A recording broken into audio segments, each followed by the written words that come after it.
Hello friends, आज के इस वीडियो में सुनेंगे कार्तिक मास की कथा अध्याय 16। सुनो लगाकर मन सभी, संकट सब मिट जाएं, कार्तिक माह हात्म का कमल। सुनो 16वां अध्याय। राजा पृथु ने कहा, हे देवर्षि नारद, ये तो आपने भगवान शिव की बड़ी विचित्र कथा सुनाई है। अब आप कृपा करके आप यह बताइए कि उस समय राहु उस पुरुष से छूटकर कहाँ गया।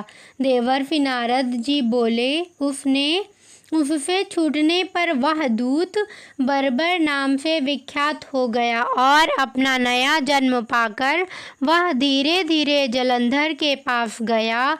वहाँ जाकर उसने भगवान शिव की सब चेष्टा कही।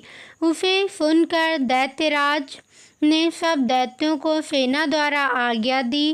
कालनेमि और शुंभ निशुंभ आदि सभी महाबली दैत्य तैयार होने लगे। एक से एक महाबली दैत्य करोड़ों करोड़ों की संख्या में युद्ध के लिए जुट पड़े। महाप्रतापी सिंधु पुत्र भगवान शिव से युद्ध करने के लिए निकल पड़ा।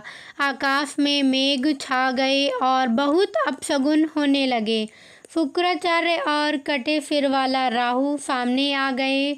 उसी समय जलंधर का मुकुट खिसक गया, परंतु वह नहीं रुका। उधर इंद्रादिक सब देवताओं ने कैलाश पर भगवान शिव के पास पहुंचकर सब वृतांत सुनाया और यह भी कहा कि आपने जलंधर से युद्ध करने के लिए भगवान विष्णु को भेजा था। वह उसके वशवर्ती हो गए हैं और विष्णु जी लक्ष्मी सहित जलंधर के अधीन हो उनके घर में निवास करते हैं। अब देवताओं को भी वहीं रहना पड़ता है। अब वह बलि सागर पुत्र आपसे युद्ध करने आ रहा है, अतएव आप उसे मारकर हम सबकी रक्षा कीजिए। यह सुनकर भगवान शिव ने भगवान विष्णु जी को बुलाकर पूछा, हे ऋषिकेश, युद्ध में आपने जलंधर का संहार क्यों नहीं किया और बैकुंठ छोड़ आप उसके घर में कैसे चले गए।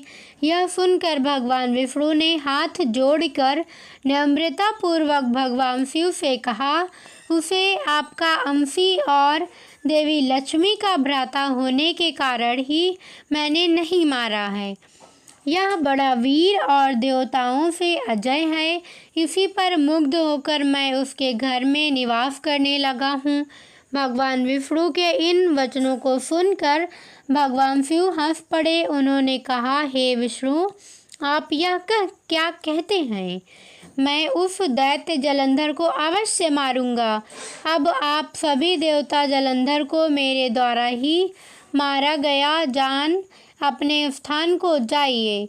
जब भगवान शिव ने ऐसा कहा तो सब देवता संदेह रहित होकर अपने स्थान को चले गए। इसी समय पराक्रमी जलंधर अपनी विशाल सेना के साथ पर्वत के समीप आकर कैलाश को घोर सिंहनाद करने लगा। दैत्यों के नाद और कोलाहल को सुनकर भगवान शिव ने नंदी आदि गणों को उससे युद्ध करने की आज्ञा प्रदान की। कैलाश के समीप भीषण युद्ध होने लगा। दैत्य अनेकों प्रकार के अस्त्र शस्त्र बरसाने लगे।